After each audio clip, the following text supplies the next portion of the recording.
সম্মানিত দর্শক শ্রোতা, আজকের বিষয় হচ্ছে পান থেকে চুন খসলেই, অর্থাৎ এই কিংস পার্টির যে হুঙ্কার দিয়েছে ভারতের নরেন্দ্র মোদীকে, এমনকি ডক্টর মোহাম্মদ ইউনূসের যে পদক্ষেপ ভারত পাকিস্তানের যুদ্ধ নিয়ে, তাতে আওয়ামী লীগের পুনর্বাসন হওয়া নিশ্চিত বলে মনে হচ্ছে।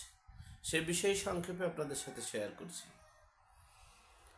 দেখেন, ভারত বাংলাদেশের যে শেখ হাসিনা 5ই আগস্ট যে সেনাবাহিনীর বিশেষ বিমানে যে পালিয়ে গেল বিশেষ নিরাপত্তায়, এরপর থেকেই কিন্তু ভারত এবং বাংলাদেশের সীমান্তে এবং এমনকি সকল দিক থেকে উত্তেজনার সৃষ্টি হয়েছে।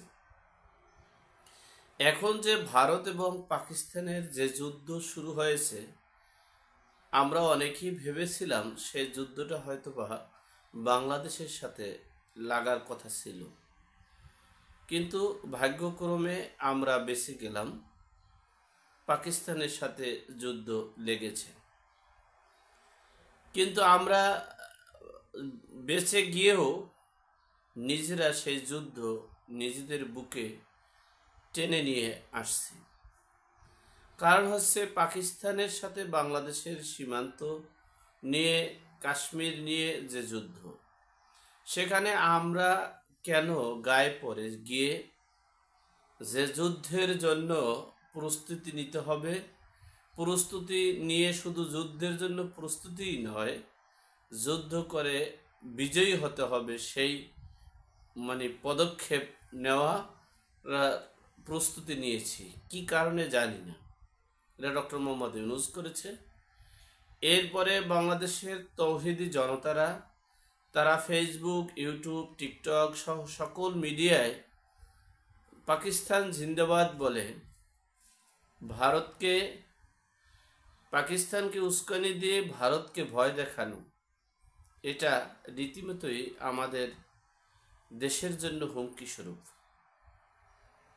আমরা সবসময় যারা মিডিয়ার সামনে কিছু আলোচনা করার চেষ্টা করি, বিশ্লেষণ করার চেষ্টা করি, আমরা বলেছি যে একটা রাষ্ট্রের সাথে অন্য রাষ্ট্রের যুদ্ধ হয়েছে, সেখানে আমরা গায়ে পড়ে লেগে একটা পক্ষ নিতে পারি না, নিব না। আমরা পারলে তাদের কাছে আহ্বান করব, আপনারা যুদ্ধ বন্ধ করে শান্তিতে সকলে আলোচনার সম্মুখে আলোচনা করে আপনারা সকল সমস্যার সমাধান করুন। সেটা না করে আমাদের কিংস পার্টি, অর্থাৎ ডক্টর মোহাম্মদ ইউনূসের পার্টি, এই নাগরিক উন্নয়ন পার্টির যুগ্ম সদস্য সচিব, তিনি এই মাহিন, তিনি ভারতের নরেন্দ্র মোদীকে হুমকি দিয়েছেন, এমনকি বলেছেন যে তোমার নিজের গ্রহণযোগ্যতা ভারতে নেই, পাকিস্তানের সাথে যুদ্ধ করে তোমার গ্রহণযোগ্যতা বৃদ্ধি করার চেষ্টা করছো।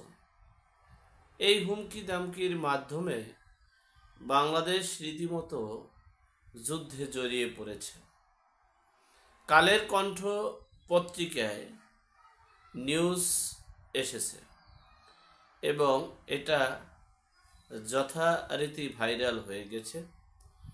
এখন বিষয়টা হচ্ছে, পান থেকে যদি চুন খসে, অর্থাৎ কোনো রকমের যদি ভারত সুযোগ পায়, তাহলে বাংলাদেশের সাথে ঠিকই তারা যুদ্ধে জড়িয়ে পড়বে।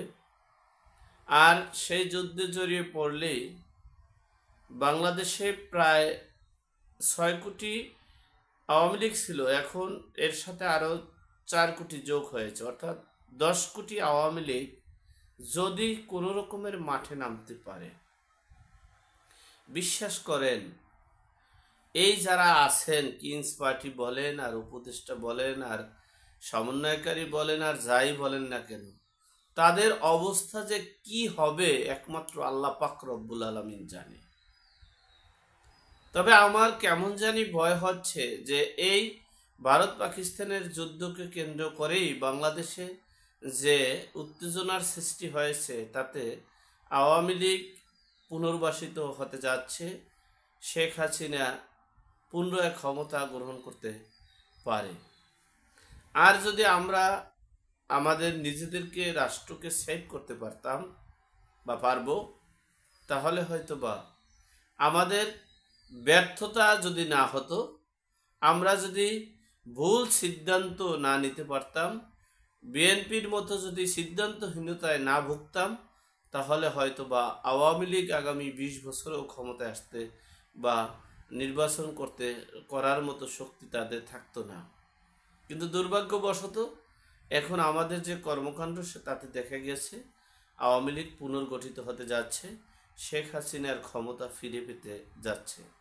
যাই হোক, আমরা সে দিকে না গিয়ে আমরা আমাদের দেশকে রক্ষা করি, স্বাধীনতা সার্বভৌমত্ব রক্ষা করি, দেশের জনগণকে সুরক্ষা দেয়। দেশের আইন বলতে এখন বাংলাদেশে কিছু নেই, বিচার ব্যবস্থা নেই, আইনি ব্যবস্থা নেই, প্রতিটা মানুষের জীবনের নিরাপত্তা নেই। আমরা সেই অবনতি থেকে উন্নতির দিকে আসার জন্য প্ল্যান পরিকল্পনা নিয়ে কাজ করার অনুরোধ করে এখানেই শেষ করলাম। ভালো থাকবেন, সুস্থ থাকবেন।